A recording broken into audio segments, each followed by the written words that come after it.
Welcome to the RotoWire Fantasy Basketball Podcast. Attempt number 2, James, to record the Western Conference over-under win total picks. This is something you and I do every year. We did the Eastern Conference last week. For those of you just listening to this as a podcast, you're probably wondering what we're talking about. For those of you who were on the stream, whether it was on YouTube or on Twitter, we went hard for about 5 minutes, James, and then just had a out-of-nowhere hailstorm descend on Madison, Wisconsin. Yeah, it was pretty wild. I do the recordings looking out my front window, and I haven't seen hail that big in Madison before, and it was in October, so pretty random. All right, well, we think the storm has passed, so we're back at it about 10 minutes after the initial recording. We're going to run through all 15 win total over-unders for the Western Conference. Again, we did the East this time last week. You can check that out in the podcast feed on Spotify, Apple Podcasts, wherever you get that. You can also find the video version archived on Twitter, as well as the RotoWire Fantasy Basketball YouTube channel. We're closing in on 1,000 subscribers, James, and we just launched this a couple of weeks ago, so we implore you to please go like our videos, subscribe to that channel. We'll continue to bring you a ton of content throughout the fantasy basketball season. And, of course, that begins tomorrow night with opening night, 2 games. We got the Lakers and the Nuggets, the Suns and the Warriors. James, I want to stick to the win totals, though. I don't want to start, veering off track here. This is going to end up being a 2-hour pod. So let's get right into the Western Conference. We'll do alphabetically, as we always do. So that means we are starting with the Dallas Mavericks, a 38-win team a year ago. The number is 43.5, and we're in agreement off the bat. We're both going under on the Mavericks. Yeah, I just don't think, I think this is an incredibly top-heavy roster, and I don't really think Kyrie Irving matters that much in it, like whether or not you get 60 games or 40 games. Yep. I just think Doncic isn't quite at that Nikola Jokic, Giannis Antetokounmpo level. He's not the two-way guy that Giannis is. He doesn't, keep the ball moving and make everyone better on offense the way Jokic does. It's very heliocentric, and I think his game travels really well into postseason play because there just aren't many teams that can stop him from getting where he wants in the half court in the postseason. But I think regular season, you're looking at probably Josh Green or Grant Williams as the third best player on this entire team, which is just a real kind of testament to their lack of quality players. Really, I mean, depth is one thing, but they don't even have like a good third and fourth player on this roster.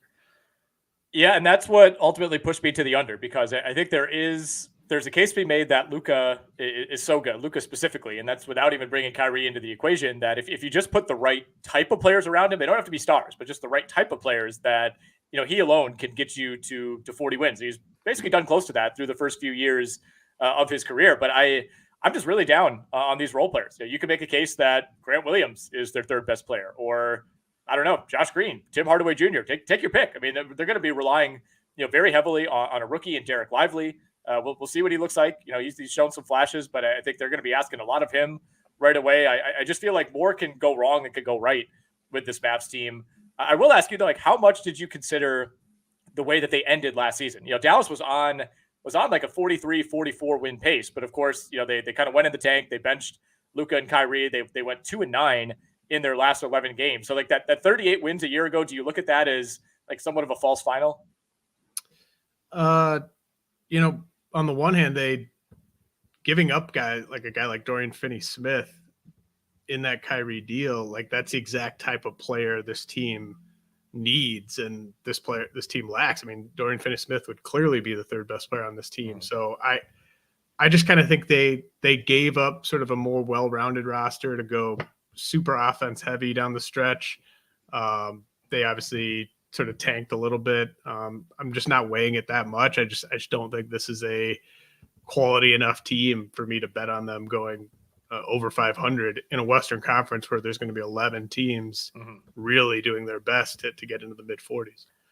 That was the other thing for me, is there's just not going to be that many easy wins out there for a team like Dallas. I think you basically look at like the top 7 or 8 teams, and those are 50-50 games at best for the Mavs. And unless they're playing San Antonio, Portland, maybe Utah, we'll talk about them in a bit. There's not a ton of free wins on the schedule. And I think even if Luka stays healthy, even if Kyrie has kind of a best case season in terms of games played, this is a team that is probably scuffling its way to 41, 42 wins. So 43 and a half, just a little bit too high for me.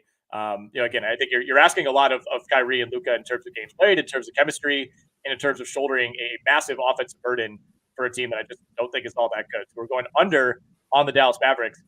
The Denver Nuggets, James, the defending champions, 53 wins a year ago. The number is placed at 52 and a half. You like the over? I'm leaning under here. Yeah, I mean, I think they get into the low 50s. I'm not sold they get to 53 necessarily, but this is just going to be whenever Jokic is out there, it's basically the best offense in the league. And they've got so much continuity in the key spots on this roster, probably the best starting five in the league. I think they've shown a really solid ability to find contributors in the draft. A lot of buzz about like Julian Strawther this year, similarly to Christian Braun last year. So I think Jokic is the MVP. I think he probably should be a 3-time defending MVP at this point. And he's one of the best bets to stay healthy. I think Jamal Murray has his best season as a pro this year and makes the All-Star team. So I think they just kind of get to like 54, 53. Not a slam dunk over, but I think they're too good for me to go under here. Yeah, I think if they just kind of flip it on cruise control, they're kind of an automatic 50-win team. So this was not a lock for me by any means. But I also think there's something that when you kind of get into that title contention mode, and we talked about this last week with teams like Boston and Milwaukee, that the regular season kind of becomes less and less valuable. Like there's no real sense in like pushing to win 62 games, even if that's what your roster is capable of. I don't see Denver really doing that, after playing all the way into June this past year. They had some guys playing in FIBA and whatnot. I think they probably pull back a little bit and make sure they make it through this regular season as healthy as possible. I mean, Jamal Murray had a quote earlier today I saw on Twitter where he was, I feel like it was a little bit tongue in cheek, but even he was saying like, yeah, I don't know that we're going to be like firing on all cylinders right away. Like we have some important pieces to replace. We're relying on some young players to step into larger roles. And this is not an overly deep team. Like I think they're confident, in guys like, Reggie Jackson giving them okay minutes as backup point guard, Christian Braun stepping into a larger role. Julian Strawther's look really good as a young player. Peyton Watson, somebody that they've mentioned, to kind of step into that Bruce Brown role for them. But ultimately, I think there's going to be a learning curve for a lot of those players. And I think, this is a team that I don't see like running away with the Western Conference. And ultimately, I don't know if they really care what their seed is. The other thing that pushed me toward the under here, James, is Denver was, remarkably healthy last season by current NBA standards, right? They only have like one starter get to 70 games, which is KCP, who's like 75 games every year. But like Aaron Gordon, Jokic, Murray, Bruce Brown played 80 games. Like their core guys for the most part were healthier than just about every core in the NBA. And, that's a testament to the type of players that they have. Like they don't have a bunch of Anthony Davises on this roster, but I do think there's a decent chance that at least one of those guys, succumbs to an injury at some point. And, for a team that doesn't have a ton of depth as far as, returning champions go, I think that could hurt them. Yeah, I think all the points you made are solid points. I don't feel that strongly about the over. They do have one of the best home court advantages in the league, if not the best, just when you factor in the elevation and everything. So that'll work in their favor. And I mean, I do think if the number one seed is kind of on the line, like I don't think they're just going to completely keep it on cruise control the whole way. I think they'd rather have Game 7 at home than in Phoenix or in Golden State. So I don't feel that strongly in it. It's just kind of, how many teams have this much continuity and this good of a lead player. So. Okay, fair enough. Last thing on the Nuggets, and this kind of ties into the team that we might be talking about next year, but do you feel like based on where we were at the end of last season when, Denver, for the most part, cruised its way through the Western Conference playoffs and obviously to the NBA title, do you feel like there's still, a gap between Nuggets as the clear best team and then everybody else, or has that gap narrowed at all to you? In the West or the whole league?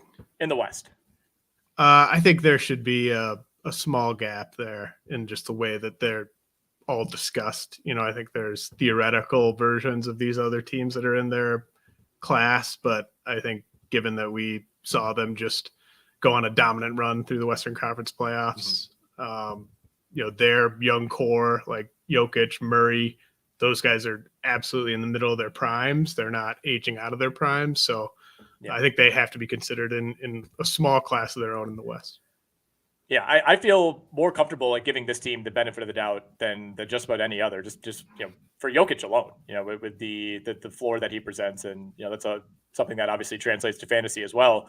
Let's go to the Warriors. 44 wins a year ago. The number is 47.5 for Golden State. That is third among Western Conference teams, behind only Denver and the Phoenix Suns.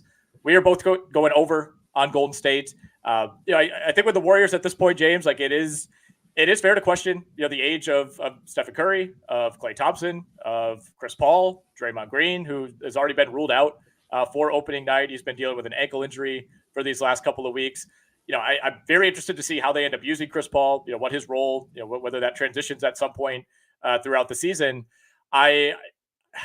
Even though all these guys are a year older that I just mentioned, like I feel like they'll have a little bit better health luck this year. Went through a lot of injuries last season. They were kind of like a 500 team for half of the year. I think getting rid of Jordan Poole, even though you're annexing a potential 20-25 point per game score, I think that could be a net positive for them. The way that relationship seemed to sour by the end of the year, and if nothing else, we're kind of falling back on the Warriors' infrastructure.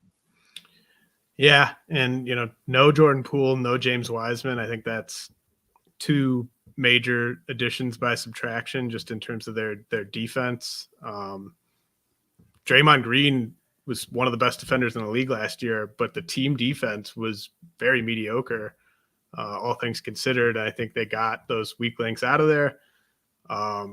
I think it just kind of comes down to health. I think if this team has just sort of okay health, they get this over pretty comfortably. I think they could get to 50 wins. Mm-hmm. But if Steph Curry misses like 30 games with something, then it's in big time jeopardy. We saw how important Andrew Wiggins was to them when he wasn't around for a good chunk of last year. So injuries could sink this, but I think just looking at the talent on paper, there's no more of this kind of pulling in two different directions with the young guys and the old guys. Yep. They still have some of the young guys, but they brought in the old guy. I think everyone kind of knows which direction everyone should be pulling. So I think it's an over. Yeah, we can kind of joke about Chris Paul at this point in his career. He's still a winning player, especially if he's giving you like 27 good minutes a night, whether that's starting or coming off the bench. Like I actually like that as a regular season move for the Warriors. I think he's going to be in a great spot to kind of limit his workload, pick his spots. I think he's going to help them as long as he stays healthy. You're totally right about Curry. I mean, I almost feel like we don't talk enough about how much time he's missed, these last few years. He's in that basket of some of those older stars, Durant, LeBron. He's played 56, 64, 63, 5, 69, 51 over the last 6 seasons. Like there's not a lot of evidence to suggest that he's going to suddenly play 74 games here. Like I think you got to bake in at least probably 15 missed games for him. But I also think he plays more than 56, which is where he was at last year. And you mentioned the Wiggins thing. You kind of forget about that with how much time he missed. Like that was kind of a one-off. He's never really been injured. He was kind of an 80, 82 game guy early in his career. Like I think just getting, even if you get a 80% season from Andrew Wiggins, like they really, really missed him down the stretch last year, and getting him back in the mix, I think, is a huge kind of baseline booster for the Warriors. So we both like the over on 47.5 for Golden State. Let's go to the Houston Rockets, James. This is a really fun one. 22 wins last year. The number's all the way up at 31.5. You could argue that no team made more sweeping changes than the Houston Rockets. That starts, at head coach with Ime Udoka coming in. They have this weird balance now between young and old, and bringing in Dylan Brooks, bringing in Fred VanVleet, that raises your floor. It certainly does, but I do worry about the push and pull here. Kind of what you mentioned with the Warriors. I mean, you're trying to develop Amen Thompson, Jalen Green, Cam Whitmore, Tari Eason, Jabari Smith, Alperen Sengun. Like, how does that contrast with bringing in VanVleet and Dylan Brooks specifically? I think VanVleet complements everything perfectly because he can play on ball, he can play off ball. He's going to bomb threes and space the floor. He's not going to insist on trying to go one-on-one or anything like that. He's a good team defender. My one sort of holdback here, I am going over, but I am worried that Dylan Brooks might view himself as kind of like the wing scorer on this team or something.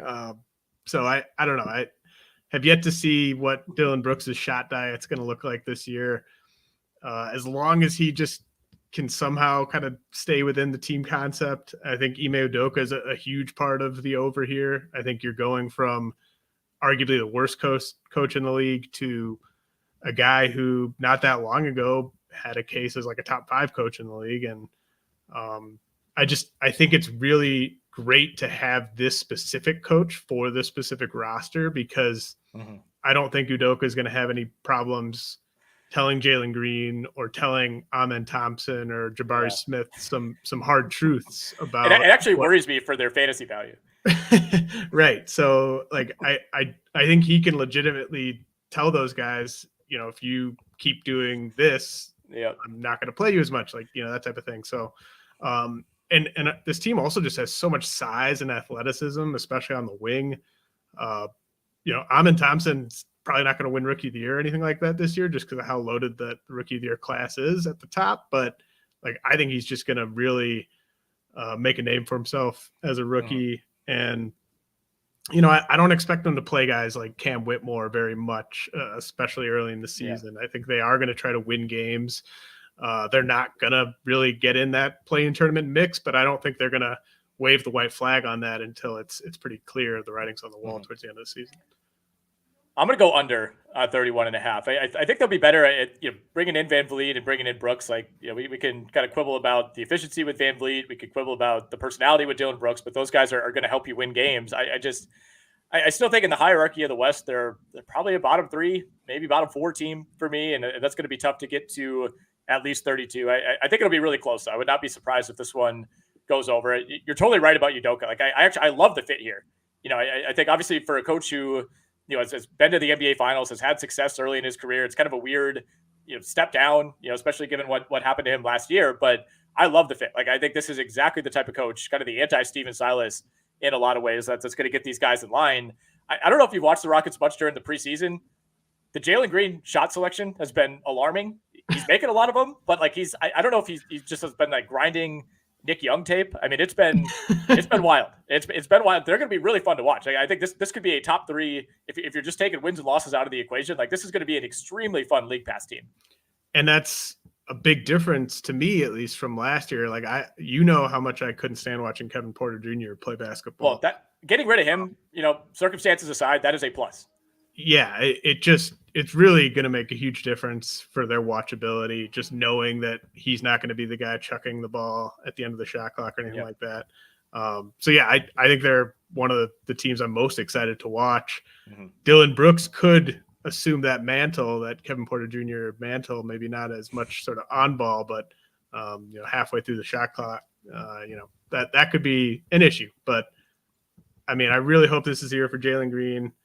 Jabari Smith looked as good as anyone in summer league. I think Amen Thompson's looked as good as anyone in the preseason. So really excited about that young core. Let's go to the LA Clippers. 44 wins a year ago. Their number is at 45.5, James. This is the lowest Clippers win total of the Paul George, Kawhi Leonard era.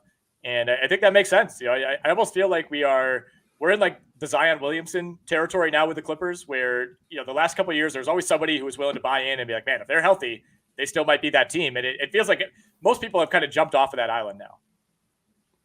Yeah. Why would they be getting healthier as they get older? I don't know. So that, that's kind of, I'm just not going to be the sucker that expects Kawhi and Paul George to play 60 games apiece.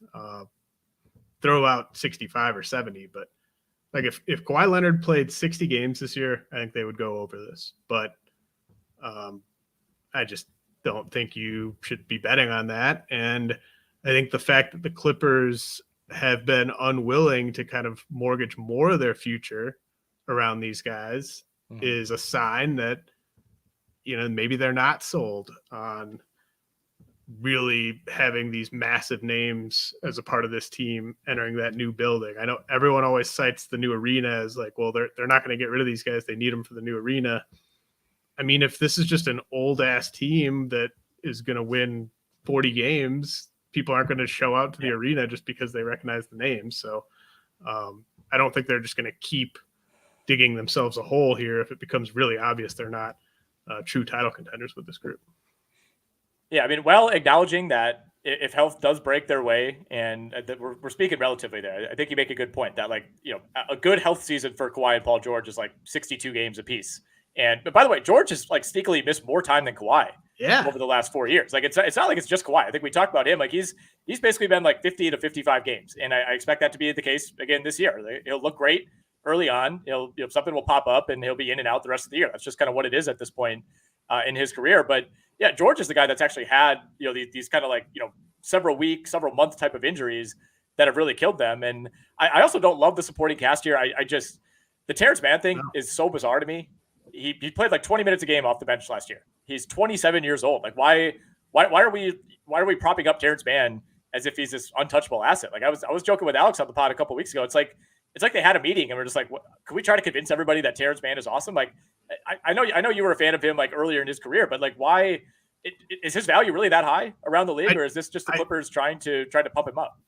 I just think if you're the Sixers or whatever team is thinking about trading with the Clippers, you don't want any of the other guys.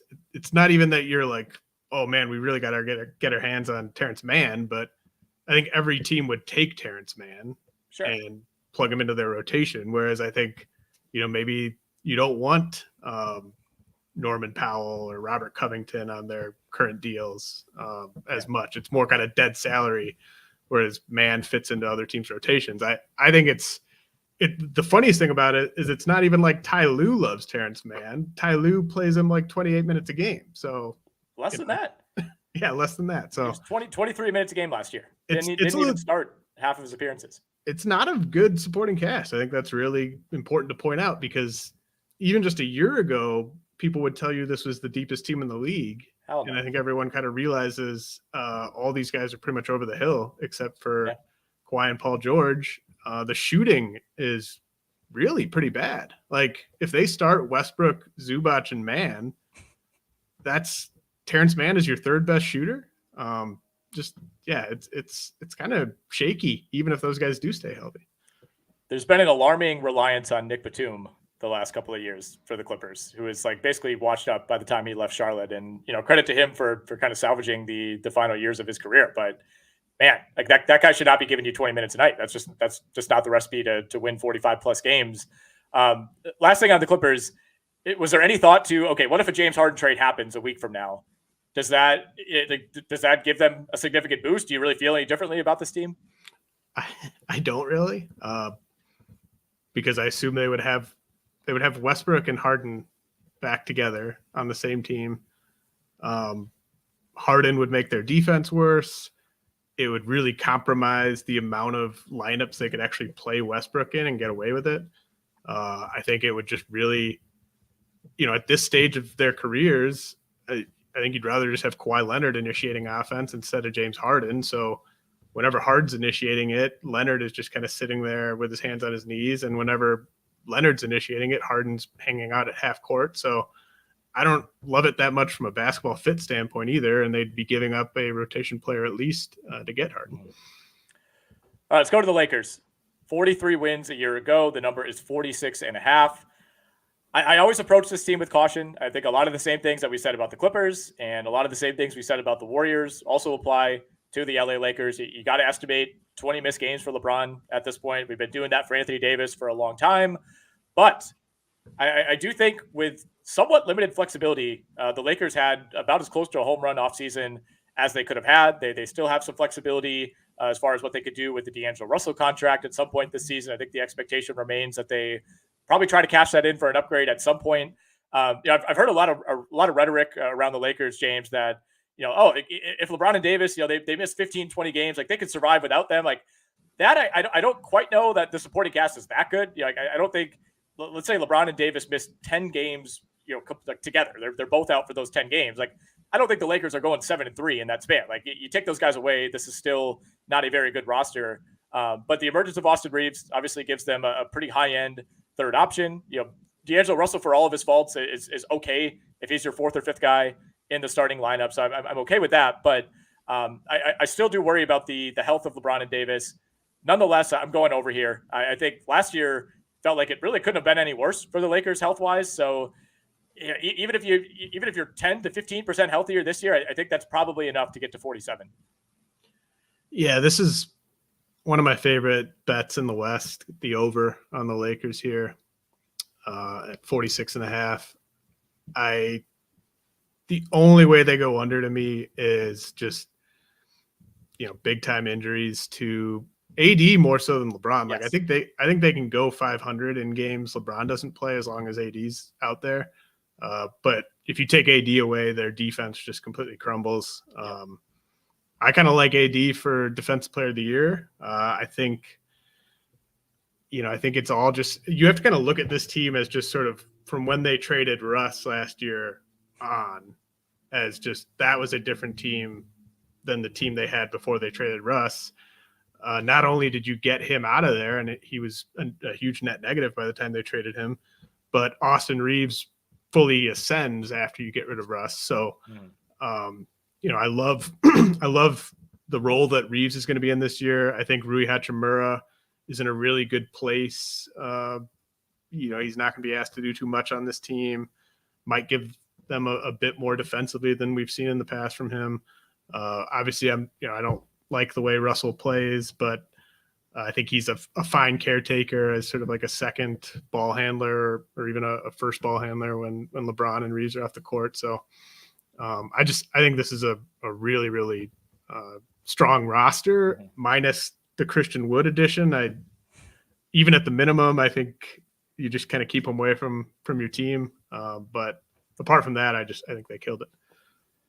Yeah, I don't understand the Christian Wood thing. I get, you just want to bring in the talent, but I don't know how many times we need to go through this with him. I mean, my hope is he's not really in the rotation. I don't think they need him to be, so I think it's one thing to bring him into Dallas and be like, all right, you're our third option. Like we're going to need to play you 28 minutes a night. Like with the Lakers, I think he's going to be getting a decent amount of DNPs. So from that perspective, I think it's okay. But yeah, I didn't love that either. I don't know why, Cam Reddish, I'm not sure why he's on this roster either. I don't think he's going to make much of an impact, but this is the rare LeBron team that I think is built to succeed in the regular season and then, kind of condense that rotation and hopefully make some upgrades prior to the postseason. But yeah, if LeBron gives you 65 games and Davis gives you around 65 games, I think this is a pretty easy over for the Lakers. All right, let's do the Grizzlies. 51 wins a year ago, 46.5 is the number for Memphis. It's juiced. Is that juiced pretty heavily to the under, James? Minus 158 to the under. Yeah. We are both going under. I always approach the Grizzlies with caution because they're well coached. They found ways to win games without Ja Morant the last couple of years. We know all about that. But, now they're without Steven Adams for the entire season, which is kind of a big deal. Obviously you got Jaren Jackson there defensively, but that puts a lot now on, Santi Aldama, Xavier Tillman, David Roddy, some of these guys who've been up and down the last couple of years, not a lot of experience there. I love Desmond Bane for fantasy. I actually kind of like this landing spot for Marcus Smart. I think he kind of fits what they want to do, but you take away Ja Morant for basically a third of the season. You take away another starter in Steven Adams for the entire season. And it's hard for me to see this as a team that's, kind of anywhere in the ballpark of 50 wins. And if you're going over here, you're talking, 47, 48 wins. I don't think that happens. I just don't think they have quite enough talent. And part of this applies to kind of what we said about Dallas, where it's not like I'm off Memphis. I'm just kind of on, some of the other teams in the West getting better and making some of those wins more difficult to come by. Yeah, I don't think they changed the actual line after the Steven Adams injury, so that's why the juice is so insane. Like they just kind of changed the juice. They didn't change the 46.5. I think I was going to go over on 46.5 before the Adams injury, but it just feels like they've lost one too many guys here. They're really kind of digging. Xavier Tillman's he's a fine backup option. It's nice that they have him, but it's just going to be way too much Xavier Tillman at the end of the day. And Jaren Jackson really needs that center next to him to really kind of flourish defensively. It's kind of a bummer because I do like some of the players on, like, I think Zaire Williams is poised for kind of a mini breakout year. I think he has looked really good in the preseason. I like the idea of Kenneth Lofton Jr. getting like 15 minutes off the bench. I think that would be awesome TV, but now that Adams is injured, you might be seeing Lofton like need to play 20 minutes off the bench, which I don't think you really want to be in that position. So I like some of the players. It's just they've lost too many guys here, I think, to keep the number here at 46.5. Okay, before we move on to the Minnesota Timberwolves, got some messages to pass along from our wonderful sponsors. That begins with Underdog. Underdog Fantasy is the #1 platform for NBA best ball and DFS player pick'em contests. If you have not tried Underdog yet, new users at Underdog can receive a first-time deposit bonus up to $500 and a free 6-month subscription to RotoWire. You just have to use the promo code RWNBA at sign up. That is RWNBA. Visit UnderdogFantasy.com or download the Underdog app today. Fantastic interface on that app, by the way. Love using it. And make sure to use that promo code RWNBA to claim your free 6-month RotoWire subscription, as well as that deposit bonus up to $500. Vivid Seats. The NBA season is here, and on behalf of our friends at Vivid Seats, let's get one thing clear. Nothing, James Anderson, beats seeing your favorite team crush it on the court to the sound of thousands of screaming fans. Every dunk, every dribble, and every heart-pounding play from your favorite team live and in person. And because Vivid Seats is the only ticketing company where you can earn rewards on every purchase, you can score amazing deals and unrivaled annual awards all season long. Plus, with a 100% buyer guarantee, you can be sure your ticket will be as legit as your love for the game. Visit vividseats.com or download their app today and use the promo code ROTOWIRE, ROTOWIRE. That'll get you $20 off your first $200 ticket purchase. Again, that promo code is ROTOWIRE, RotoWire, for $20 off your first $200 ticket purchase. Download the app or visit vividseats.com. Vivid Seats, experience it live. One final message from our friends at Rival Fantasy. LeBron versus Jordan, Magic versus Bird, Barkley versus McHale. Basketball is synonymous with legendary player rivalries. They make the game more fun, and they give fans the storylines that raise the stakes every time those players meet on the court or come up in conversation. Now, every player matchup and head-to-head debate can be settled on Rival Fantasy. This NBA season, you can play challenges where you decide which NBA player will score more fantasy points in their next game. Play the Rival Fantasy in-house challenges or create your own and get a friend in the mix with customizable social challenges. You can sign up today at joinrival.com/RotoWire. If you do that right now, you'll get a $200 deposit match. Get in on this right now before the 2023-24 NBA season tips off. So you got 26 hours at this point. It's time to step up to the challenge on Rival Fantasy. We'll see you in the arena. Again, go to joinrival.com/RotoWire. Get that $200 deposit match. All right, let's get back to it, James. The Minnesota Timberwolves, 42 wins a year ago. The number is sitting at 44.5. You're going under. I think I'm getting sucked back in here, James. I'm taking the over. Yeah, I feel very scorned, and I have no loyalty to this Timberwolves team after how disappointed I've been in them, and actually kind of 2 iterations of the Karl Anthony Towns Timberwolves. I remember I was super high on them back when they had Jimmy Butler, and that obviously did not work out. And I was super high on them last year after they got Rudy Gobert.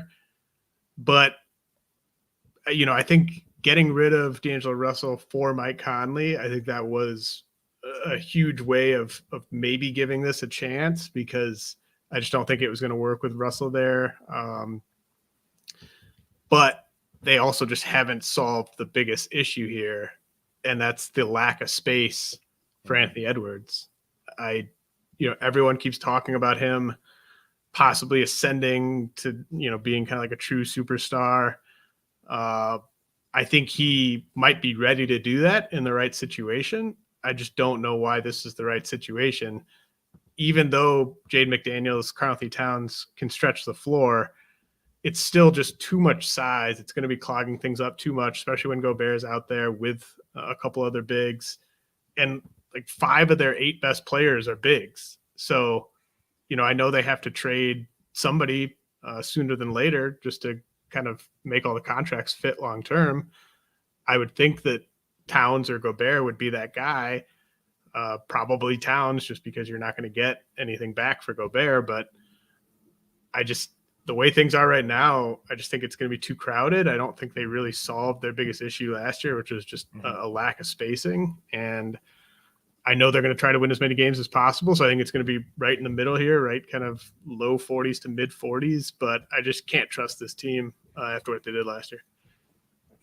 Totally fair, especially the point of just stockpiling big men and, signing Naz Reid to an extension to basically be your like third center. I didn't really totally get that, but he's been good for them off the bench the last couple of years.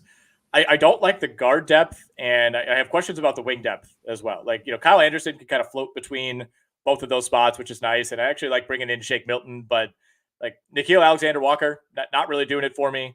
I don't love a lot of the options they have at point guard. I know Jordan McLaughlin's been fine the last couple of years, but I think they could have used some upgrades, around this roster. Like, Troy Brown is somebody they're going to bring in, and he's probably going to play real minutes for them. Hasn't really found an NBA home yet. Didn't love what he gave the Lakers last year. Part of the reason I'm going over, and I don't think it's by much, but there's been no reason to think that Anthony Edwards isn't going to play like 75 games, if not more. Like, he's been, as close to like an 80 game player as it gets in the modern NBA. And like, if your best player who you think could take a big step forward in year 4, if he's out there for you every night, I think that gives you an advantage over a lot of teams where we're talking about their stars playing 55 to 60 games. So I do think the Timberwolves care about the regular season more than other teams. I think they'll be healthier than other teams.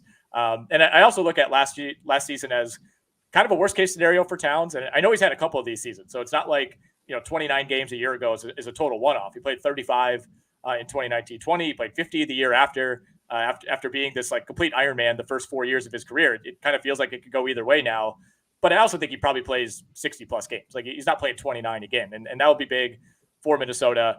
Are you totally out on Gobert? Like, I've actually been scooping him up into fantasy leagues because the price is just so low. I mean, you can get him in the late 60s and the 70s in some leagues. And, that's essentially where he finished last year. He was right around like 65 overall in roto leagues. I feel like the shot blocking has to come around. Like, there's just no evidence to suggest that he's ever been like a 1.4 blocks per game guy like he was a season ago. But are you just completely avoiding him in fantasy? I'm not completely avoiding him, but I think this team is just better when only one of those guys is out there. And so I think like, the whole Karl-Anthony Towns is going to be healthier. Well, that just tells me that they're going to be ineffective in those minutes where they have to play those guys together. It's too clunky, on offense. There's nowhere to put Rudy Gobert other than the paint or use him in the pick and roll. But like, I think Edwards would much rather just create and beat his man, but then Gobert's man sitting there waiting for him in the paint. And then on defense, Karl-Anthony Towns asking one of those two to guard, the 4 on the other team. If they can dribble at all, it's just a total mess. So I would like this team more if they sold Cat or Gobert for 60 cents on the dollar just to kind of free things up. The New Orleans Pelicans, 42 wins a season ago, 44.5 is the number for New Orleans. We're both going under here, James. I really like this team. I like a lot of the pieces. I liked it last year. Part of it is the inherent lack of trust in Zion Williamson staying healthy. But there's just, I don't know, there's something kind of missing with this team. And again, maybe Zion, covers up for a lot of that if he's out there for 55 plus games, but I don't know if we can count on that whatsoever. I think CJ McCollum's best years are behind him. For the most part, I like Brandon Ingram, but this is also a roster that to me is like devoid of a true, perennial no doubter type of all-star. Like they have a couple guys that are borderline each year, and Zion is likely that guy if he plays enough games. But I also come back to the fact that like do we know for sure that Zion is like a no doubt winning player? Like there's been a lot of positives as far as like the counting stats for fantasy and started to show a little bit more as a passer before he got hurt 2 seasons ago. But I still think a lot of the numbers that he's put up, I wouldn't say they're empty numbers, but I don't know that he's been an overwhelmingly winning player even when he's been on the court. I think he is a winning player when he's out there. Okay. I think that they showed that last year, I mean, they were just one of the best teams in the conference whenever he was healthy. And I might have been able to talk myself into the over here if Trey Murphy was fully healthy, but he's such a huge piece for them because this is just not a good shooting team. You have McCollum. Ingram is, he's a good scorer, but I don't think he's not at his best when he's just stretching in the corner or something like that. Yep. Nobody's going to respect Herb Jones. You want Valanciunas shooting. You want Zion shooting. So not having that other shooter out there with McCollum, I think is a big issue early in the season. And, again, even when all the guys are healthy, like I don't think Zion and Ingram are good fits together. I don't think Zion and Valanciunas are good fits together. So it's not like all the pieces here just make the whole roster, sing. I think there's some really talented players on this roster. They've had some good picks over the years, but I think it's such a crowded West. You're kind of looking for reasons to go under with some of these teams. And I think there's plenty of reasons with the Pelicans. Yeah, that's a good way to put it. A lot of the pieces that you ran through, again, like we like these guys. I like Herb Jones. Like even, someone like Najee Marshall has given them decent minutes, and they still have Larry Nance to give you 18 good minutes off the bench. Like I like what the team is. We saw two sides of them through the kind of the first half of last season, right? I mean, they were number one in the West around Christmas, right? They were 18-8 to begin the year, and then you fast forward a month and a half, and they're 26-27. Those are just two completely different faces of this team. Like I don't think good teams, have a random like 11 game losing streak in the middle of January and February. Like that just doesn't happen. Like there's still something missing with this team. And again, I'll say it for like the fourth time. Like maybe if Zion stays healthy, that cures all evils for this team. And I think if he plays 65 games, then they're going over. I think that's going to be the case. But I don't really know how you can have any level of confidence that Zion Williamson is going to make it through this season, like let alone even give you 50 games, right? I mean, what would you set the over-under at for games played for Zion this season with the context that he has played 24, 61, 0, and 29 over 4 seasons? I would set it at 41.5. I think that's fair. And I would say that betting the under on the Zion Pelicans has been extremely profitable since he got into the league. Okay. Well, we got a comment in the stream that says, let's stop talking about the Pelicans. They're mid-team unless their star is available, and he never is, which sums it up pretty good. So I think we will move on.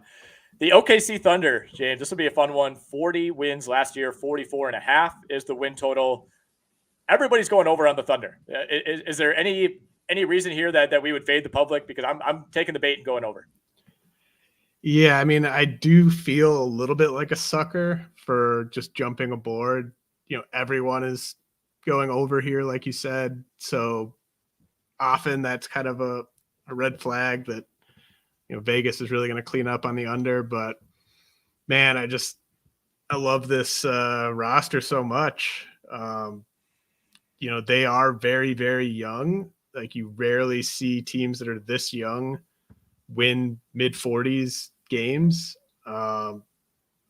But I mean, the players are just so good. Very few teams this young have a legitimate first-team All-NBA caliber player like Shai Gilgeous-Alexander, and then having Jalen Williams and Chet complimenting him, and a guy like Lou Dort who he has a role. He's not going to try to take more shots this year or anything like that.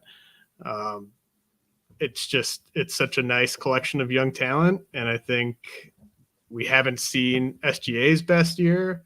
We haven't seen any of these guys' best year except maybe Dort. So I'm really excited.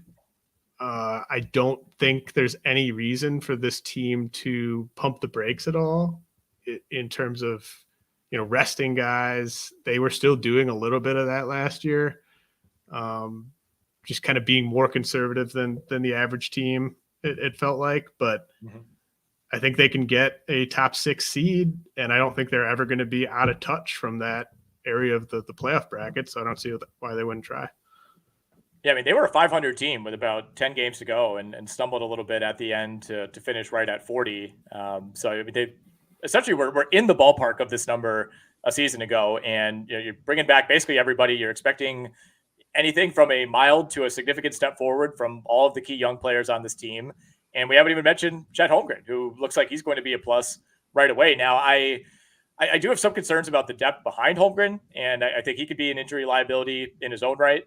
But it's still just a huge upgrade from what they've been rolling out at center. Like, they've basically ignored the center position for the last 3 or 4 years. And even if Chet Holmgren gets pushed around, even if he misses some time, even if he's not playing 35 minutes a night, like, it's still a just massive upgrade over the essential like G League talent that you were starting at the 5 for the last couple of years. So I think he's going to make a huge difference right away. I would like them to bring in like some sort of veteran behind him who weighs more than like 185 pounds. Like that to me still worries me. It's like who on this team guards Joel Embiid? I don't know. I guess it's Holmgren to start the year. And look, playing the Sixers specifically is not going to sink your over under win total. But I do think there are still some parts of this roster that need to be shored up. But it's hard to poke holes in the core of SGA, Giddey, Dort, Chet Holmgren, and Jalen Williams, who I know is one of both yours and mine, favorite young players in the NBA. Like he's so good. He is so good. I think of all like the second year guys who were excited to watch this season, like he's number one on my list. And it's awesome to see him play and grow with this young core. But there's part of me is also like, is he going to be the fourth option on a lot of nights? Like I'd almost rather see him in a bigger role, but he's already, it feels like overqualified to fill that spot. Yeah. I thought it was very challenging in fantasy drafts this year because I just had to separate how much I love Jalen Williams, the player, versus his role on this team. Right. It's hard to see there being enough meat on the bone for all these guys to be worth the fantasy price tag they had this year. But yeah, I mean, Jalen Williams, like he's just such a lock to be, at least kind of like a fringe all-star level player for about a decade here. He just does everything well. Just love the length, love the defensive versatility. And I love the fact that they're going with Chet at the 5. I mean, not like you said, they don't have a ton of options really, but I just love that they're going with their 5 best guys and not really messing around. I think this will be my number 1 league pass team. Rockets will be up there, but this is a pretty clear number 1. And I think that'll be the case for a lot of people. All right, we got 5 more, James. Let's go to the Phoenix Suns. 45 wins a year ago. 51.5 is the number for Phoenix. We're both going over here. I'm just kind of falling back on the talent. I think when you have 3 All-NBA players on the same team, you're going to have a decent amount of upside. That goes without saying. Now, of course, Kevin Durant is one of those guys who could miss anywhere from like 20 to 50 games. Booker missed some time last year. Brad Beal has missed big chunks of time the last 2 years. The Beal thing, I'm not that worried about. Like, I think part of it was just the situation and just some kind of fluky stuff with him. But Durant is the one who really worries me. I lean over here, but I also could see this number being a couple wins lower just because, like, is Phoenix going to push to win games in the regular season? Like, or is this one of those teams that we have to say, all right, they're so focused on the title that they don't really care if they win 48 games, 52 games, 56 games? The line was originally 52.5 on FanDuel, and it went down to 51.5. And I actually switched from an under on 52.5 to an over on 51.5. So that's kind of how close I think it is with this line. Maybe just if they were kind of cruising to like the 3rd seed or the 4th seed or something, maybe they wouldn't care that much if they won 50 games or 53 games. But I just think in the West, there's going to be something for them to play for. I don't think Matt Ishbia has any interest in just kind of coasting into the playoffs with like the 4 seed and missing out on that second round home court advantage.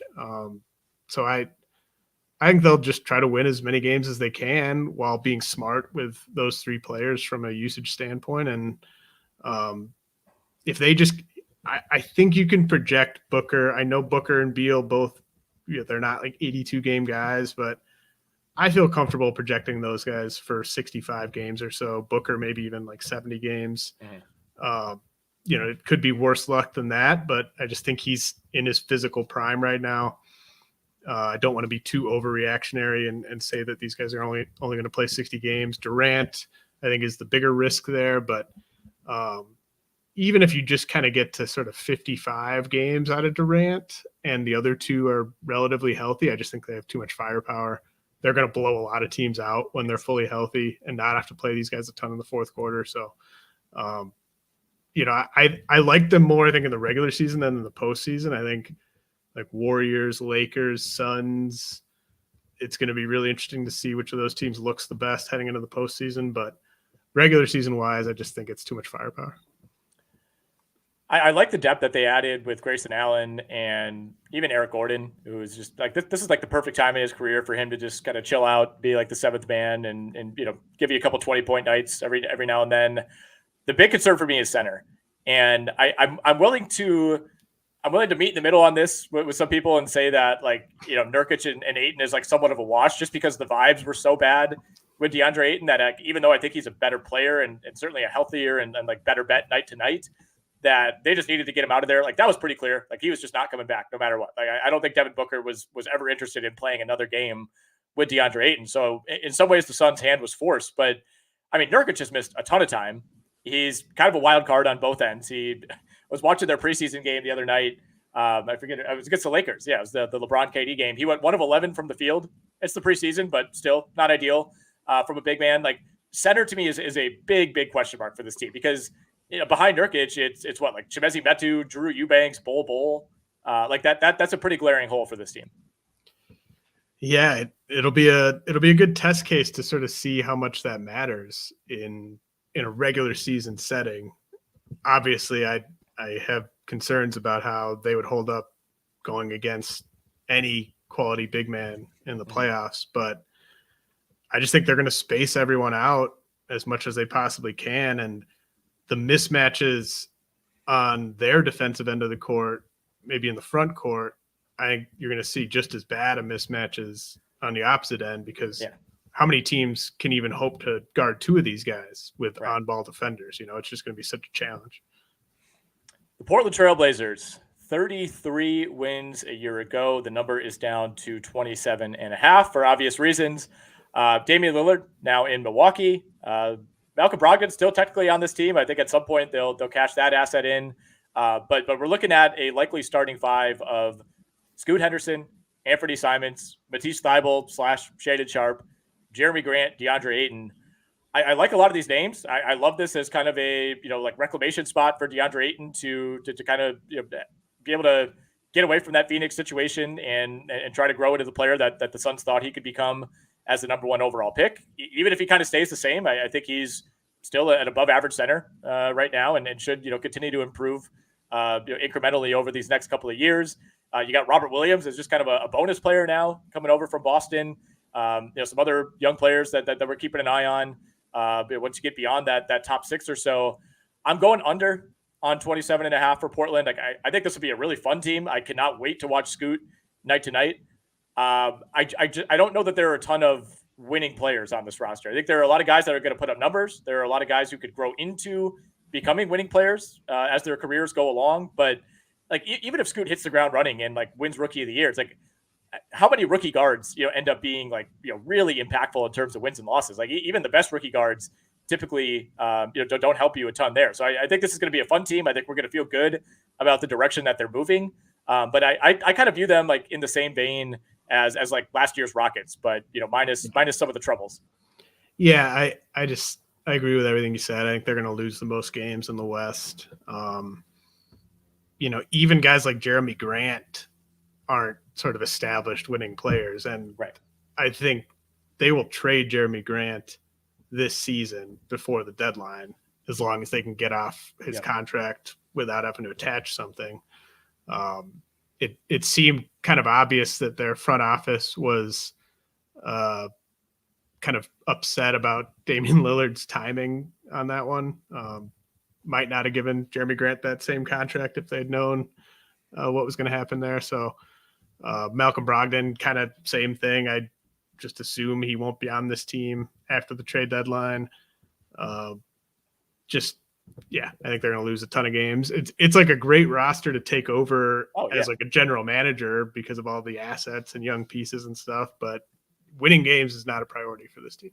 No, they'll be a very fun 2K team. No question about that. I'm looking forward to some like 40-point nights from Anthony Simons, but ultimately it's the lowest number in the Western Conference at 27.5. And as we talked about in the East spot, like it's not it's not a firm rule, but usually every year you have, 2, 3, sometimes 4 teams that are in that like 22 and under zone in terms of wins. And I think if you got to pick a team out of the West, Portland has to be one of the top 2 or 3 contenders. Another team that could be in that mix, James, and we're going head to head on this one. The San Antonio Spurs, 22 wins a year ago, 28.5 is the number. You're going over. I'm going under on 28.5 wins. Yeah, it's such a low number to me for how good of a rookie season I think Wembanyama is going to have. He could have, this could be one of the best defensive rookie seasons we've ever seen. And I think he could be like top 5 defensive player of the year as a rookie. He just changes the geometry on that end of the court so much. I think that, I just don't think there's going to be any motivation here to worry about draft picks. They're going to pick high in the draft. I think it's more like Wembanyama is really competitive, and I think they would benefit more from just kind of showing some signs this year and showing that guys like Jeremy Sohan and Devin Vassell and Keldon Johnson are players that they can build around. So I don't really see the motivation for them to really tank. They're going to end up with a high pick regardless, and I think they'll be careful with Wembanyama. I don't think he's going to play 75 games, but I do think he'll play 65 plus games because getting rookie of the year is presumably important to him and the team. I think you're right about Wembanyama. And I continue to be more and more impressed with each passing preseason game, right? Like coming out of summer league, it was like, all right, you totally understand it. You get why he's as hyped as he is, but he's looked like a completely different player in the preseason. He looks bigger to me. He looks more confident. He looks better on the defensive end. He looks like a little bit more athletic. Not kind of as many plays where he's getting pushed around. So I'm very high on what he could bring them. I think he's a clear winning player right away. I just don't know that they have a ton of others. Like Keldon Johnson to me, he'll get his numbers. I don't know that he's a great asset at this point. I am curious to see how the Jeremy Sohan point guard experiment works. That doesn't exactly scream to me like team that's winning 35 games is starting Jeremy Sohan at the point. And I don't love the depth here either. And that's just going to be inherently the case when you're talking about a team that might win 25 games. But beyond that top 5 of Sohan, Vassell, Johnson, Wembanyama, Zach Collins, and you can even throw Trey Jones in there. He's solid. But after that, you got a bunch of guys who, are kind of borderline roster players in a lot of ways. So if Wembanyama plays 65 to 70 games, which that's on the high end for sure, I think they'll push for this. But if he gets hurt at any point, if they are a little bit more aggressive than we're expecting in terms of the rest with Wembanyama, I think everybody, including Wembanyama, knows that there are no expectations for this season. Sometimes that can be good for a young team, and they'll exceed whatever those expectations are, as low as they may be. But I also think there's this kind of this organizational understanding that it's okay if we're bad this season, and I don't know. I think that could kind of seep into the roster.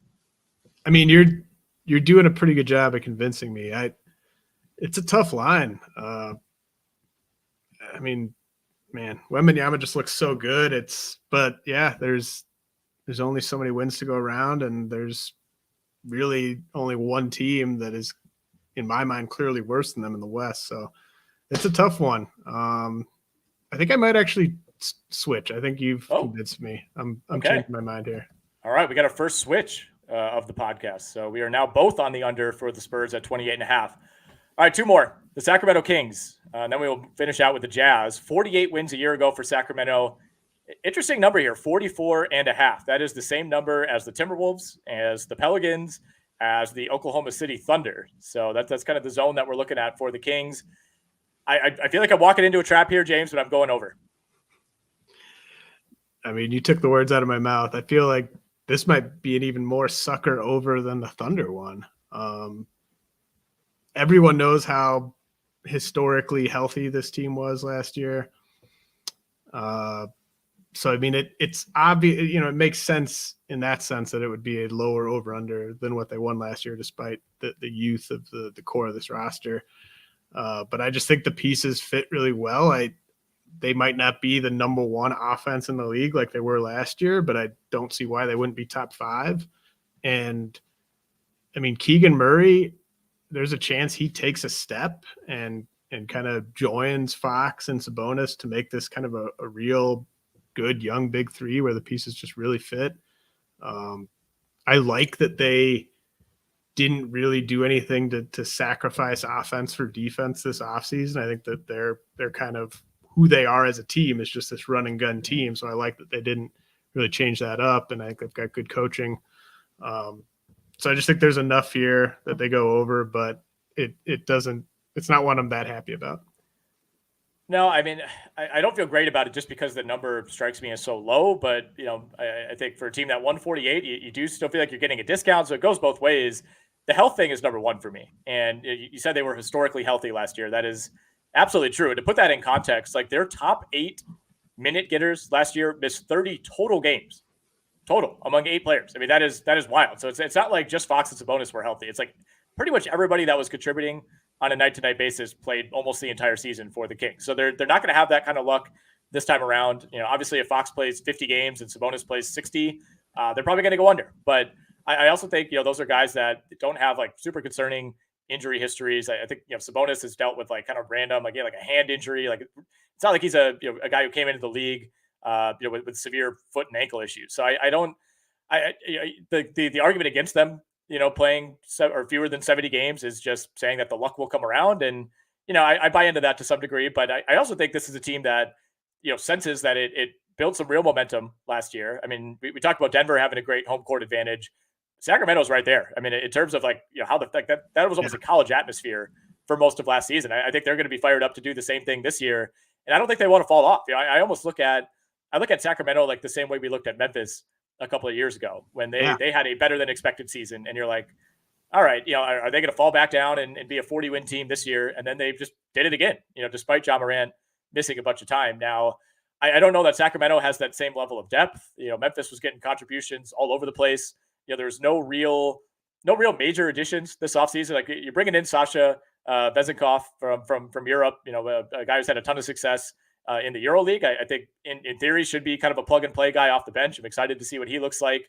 They kind of bought low on Chris Duarte, somebody that their GM and their owners have had their eye on reportedly. So, to me, that's kind of a wash. But, I think if they have even like B-level health this season, you're not going to get 30 missed games from your top 8. But as long as there's not a complete catastrophe in terms of injuries, I feel pretty good about them going over. Yeah, and they might do something at the deadline too to upgrade the Harrison Barnes spot. So, I like that comp to Memphis actually. That makes a lot of sense to me, especially just coaching and effort. Like they're going to out hustle a lot of teams and outrun a lot of teams during the regular season to easy wins. They're also going to out-care a lot of teams. Yeah, right. Like they're like, if you just care about every game, that's an edge in the regular season. That is a massive edge when you're talking about win totals. Like they're going to out-care the Nuggets, the Suns, the Clippers, the Warriors, the Lakers, possibly the Pelicans on some nights, maybe even the Mavericks. Like that's a big bump. All right, let's finish out with the Utah Jazz. This might be the single toughest one, so I'm glad we're doing it last. 37 wins a year ago, 35.5 is the number for Utah. I am very, very, very cautiously going under, James, but give me your case for why you're going over. It's a big bet on how good Lauri Markkanen and Walker Kessler are.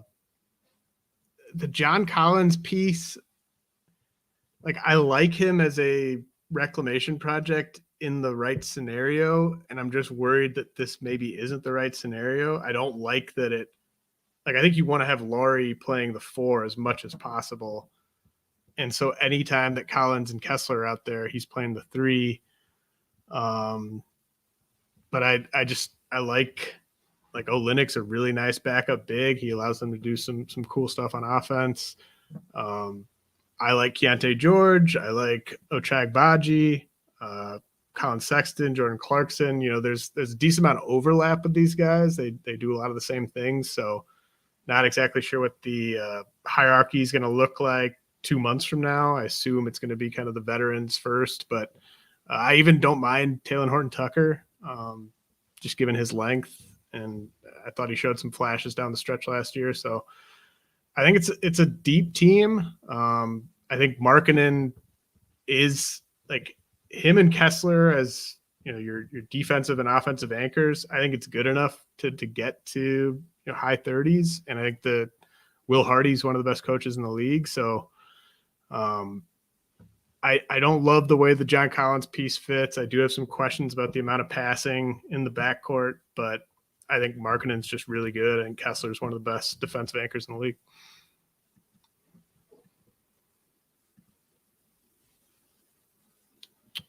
Are you muted? Yeah, Collins has not been good in the preseason at all, James, and that's concerning to me. I actually kind of like the move at first as just a get him out of Atlanta type of thing, where we've been asking for that for a while for fantasy, but I don't know. He might just be a different player at this point. 3-4 years ago, he was like a borderline second, third round value, and it just kind of seems like whatever upward momentum there was, he's kind of lost that. I'm with you on liking a lot of these pieces. Even if they were to make some sort of move to kind of move back, whether that's like trading Colin Sexton, trading Jordan Clarkson, like there's some intriguing young talent, some guys that I hope they get a look at as the year goes along. I just think like coming into last year, I don't think they certainly didn't expect to be as good as they were. I don't know if they wanted to be as good as they were early on. They started 12-6, and it's like if you don't start 12-6 this year, which I don't think happens, the rest of the season, they played it. They basically played at what, like a borderline 30 win pace. Yeah. So it's like if you don't have that hot start, do we view this team differently? At one point they were 31-31 with 20 games to go. And then won 6 more games the rest of the way. I mean, they kind of offset it at the end, and they did kind of. I mean, they did sort of. They did flip the tanking switch. Yes, and they did. They traded some guys. Do you see them kind of really leaning into that again this year? Is there going to be even a motivation for it if you've got?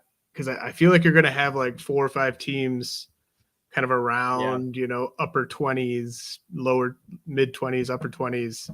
They might just be kind of in that range with teams like the Magic, teams like the Nets. Sure. And I just don't know how much those teams are going to go out of their way to kind of push to get like 6 best lottery odds or something like that. I will say that there is some motivation here for Utah because they owe their first round pick to OKC and it's top 10 protected. So I don't, the teams that we're talking about, it's like, yeah, maybe if you're sitting with like the 6th best odds or the 8th best odds, like, yeah, you feel pretty good about holding on to that pick. But I think they want to make sure that they're retaining that pick. And, 10 is kind of right on the borderline there where you got to, you obviously you don't want to surrender the 11th pick in the draft. So I think there will be some motivation there. I think it's a total blank slate type of season for them. Like if they win 28 games and get the 4th pick of the draft, I think they're totally fine with that. If they, come out of the gates hot again and can push for a play-in spot, I think they're fine with that. I think the former is more likely to me. I think they them struggling, them taking a little bit of a step back. I still love Markkanen for fantasy. I think he's going to be a monster. I love Walker Kessler. But I don't know that this team, like if you stack up, who do you think are the best teams in the Western Conference? Like they're still, below the play-in zone for me. Yeah, I think they're similar to the Rockets for me in that I really like their coach, but then you have to, like with the Rockets, they have that protected pick too, but there's a chance that they could be incentivized over the last like 8 games to really push to try to get to the bottom. So it's tough, man. When you have like a good coach and good pieces, but it's not a team that's in that top 11 in the West. Maybe the smart move was to go under there. They do play the Rockets twice in their last 15 games, 3 times, in fact, in their last 15 games. So that could actually go a long way, those 3 games, toward deciding the over-unders for both of these teams. All right, James, that finishes it out. If you have not listened to the Eastern Conference, make sure you scroll back in the feed. You can find that from last week, Monday, October 16th. But this concludes all 30 win total over-unders, James. I did just see we've had a rash of like random role player, like young player extensions today. 4 years, $62 million for Onyeka Okongwu. Oh wow, I like it. He's great.